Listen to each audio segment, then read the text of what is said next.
కేటగిరీలతో event జరుపుకునే place Hyderabad. అటువంటి మీకు ఫ్లిప్కార్ట్, సెడో, గోడాడీ అలాంటి వెబ్సైట్ డొమైన్ నేమ్ మార్కెట్ తెలిసిన వాళ్ళకి నేను చెప్తున్న పాయింట్ అర్థమవుతుంది. అంటే హైదరాబాద్ ఈవెంట్స్ లో మీరే తోపు. hyderabadevents.com వెబ్సైట్ మీది, Hyderabad events industry private limited company మీది. ఆ వెండర్ మేనేజ్మెంట్ లాగా వెండర్స్ ని లిస్ట్ చేసి వాళ్ళకి మంత్లీ సబ్స్క్రిప్షన్ ఇచ్చి టికెటింగ్ ప్లాట్ఫామ్ కూడా యాడ్ చేసాం. అయితే ఇవన్నీ యాడ్ చేయడం అయితే చేశాను, కానీ నేను మీకు ఆల్రెడీ ఈ రోజు మనకు వస్తూ ఉంటాయండి. ప్రతిరోజు మనకు లీడ్స్ వస్తూ ఉంటాయి. నేను ఆ లీడ్స్ అన్ని లైట్ ఒకసారి నెంబర్ ఆన్ చేశానంటే కొన్ని వందల కాల్స్ వస్తాయి. దానికి వేరే రీజన్ ఉంది, అది కూడా చెప్తాను. ఆ వేరే రీజన్ ఎందుకంటే మామూలుగా ఈవెంట్స్ కంపెనీకి 100 కాల్స్ రావసరమే మీ రిప్రజెంటేషన్ కాదు. హైదరాబాద్లో ఉన్న ఈవెంట్స్ కంపెనీలు అన్నిటికీ మీరు రిప్రజెంటేషన్, ఆ అథారిటీ అనేది మీరు డెవలప్ చేసుకోవచ్చు. ఆ అథారిటీని ఎంజాయ్ చేయొచ్చు. మనం మ్యారేజెస్ చేసాము, డెస్టినేషన్ వెడ్డింగ్ కూడా ఒకటి చేసాము, తర్వాత కొన్ని బ్యాంక్ ఈవెంట్స్ చేసాము, కార్పొరేట్ ఈవెంట్స్ చేసాము. బట్ ఏదేమి ఇండియాలో ఆర్టికల్ కూడా పబ్లిష్ అయింది. అందులో మీరు చూస్తే మన ఈ కంపెనీ గురించి ఇవన్నీ ఒక ఎత్తు.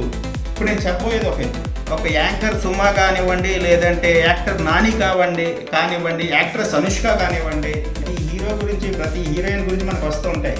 నా ఉద్దేశం ఏంటంటే, నేను స్పీడ్ అయ్యి సెలబ్రిటీ మేనేజ్మెంట్ వింగ్ కింద పెట్టుకొని దానికి ఒక హెడ్ని పెట్టుకొని ఈ మంత్ కూడా నెంబర్ చెప్పలేనంత ఎక్కువ నెంబర్ ఆఫ్ హైదరాబాద్ ఈవెంట్ న్యూస్లు పెట్టచ్చు, హైదరాబాద్ ఈవెంట్స్ అవార్డ్స్ పెట్టచ్చు, హైదరాబాద్ ఈవెంట్స్ వెండర్ లిస్టింగ్ పెట్టచ్చు, హైదరాబాద్ ఈవెంట్స్ టికెట్ సెల్లింగ్ పెట్టచ్చు. చెప్తున్నా వినండి, జస్ట్ క్యాజువల్గా చేద్దాం అనుకుంటే వద్దండి. ఎందుకు ఫస్ట్ మనదే వచ్చేటట్టుగా చేసి